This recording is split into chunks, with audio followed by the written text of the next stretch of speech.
How's everybody doing today? We're going to be going over how to do a monthly check on our Draeger PSS 7000. First things first is we got to make sure that we have all the pieces of equipment here.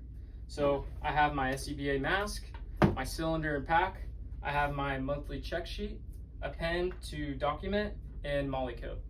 Next thing, we're going to go into our visual inspection, step one. All right, so for step one, we're going to keep it really simple, and we're going to do a good visual inspection of our pack. I'm going to start with the SCBA cylinder. I'm going to work my way down to the back plate and frame. Then I'm going to look at the shoulder straps, the Sentinel, the LDV, and the buddy breather. Look for any damage or missing parts. Next. All right, so next is step two. We're going to do the charge cylinder check. So what I'm going to do is I'm going to look at my gauge. I'm going to make sure that I have 90% of the rated pressure, which is 4,500 PSI. So our minimum that we want is 4,050. We also, once we turn on our bottle, we want to make sure that the bottle gauge and the Sentinel are within 10% of each other, or 450 PSI. All right, so moving on to step three, we're going to check our heads-up display. Our heads-up display is located in the inside of our mask. For demonstration purposes today, I have one here that's going to connect to our bottle. So what I'm going to do is I'm going to turn on my bottle, charge the system, and within about 45 seconds, it should connect to the BA. You will see that all the lights will turn on momentarily within 45 seconds, followed by 15 seconds on and 45 seconds off.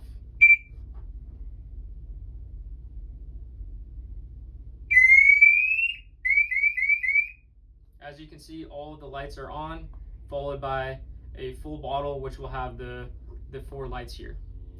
All right, so for the next 2 steps, we're gonna do these together. First, I'm going to look at my LDV. I'm going to inspect the O-ring, make sure that there's a light shine to it. If needed, then you could put MOLLE coat Dow 111. Just a little bit goes a long way, just along the outside of the O-ring. Next, I'm going to inspect my face piece, make sure all the parts are there, there's no damage. I'm going to turn on my comms, make sure that it turns on and the batteries are good to go. Then I'm going to connect my LDV to my mask, take a breath, and make sure that I have good flow. The other thing we want to make sure that we check is that we have good flow on the bypass, and our LDV also goes into the standby mode, which is this green button up top here. All right, so for the next few steps, we're going to kind of do them simultaneously. So next thing we're going to check is our high pressure leak test, our pass device check, and our low air alarm.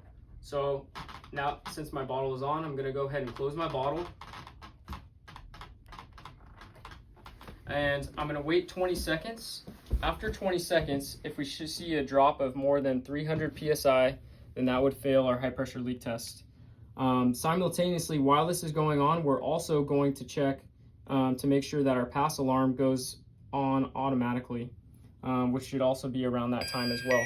You can hear a pass alarm start to engage, and right about that time, we can hear it go into full alarm.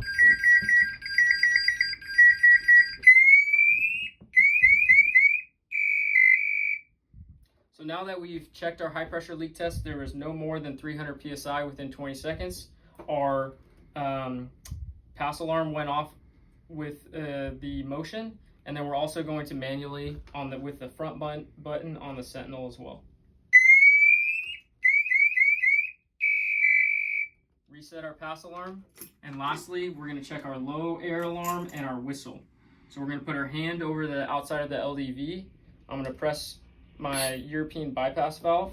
I'm going to pay close attention to the pressure on my gauge.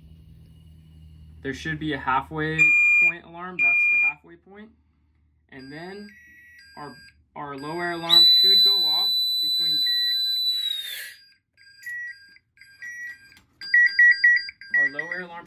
at about 35% of the rated pressure, or plus or minus 2%, which is 1485 to 1665 PSI. And then the tests are done. Remember to clean and disinfect your SCBA, the cylinder, the pack, and then if you get a chance, make sure that your mask is clean as well. Now that you know how to complete a monthly SCBA check, be sure to fill out the check sheet with the SCBA serial number, accountability tag number, and any inspection notes you wrote down. Send all forms to the Respiratory Protection Manager, and if you ever have any questions about whether an SCBA is in service or out of service, be sure to consult with your company officer or anybody from the respiratory protection team with any questions.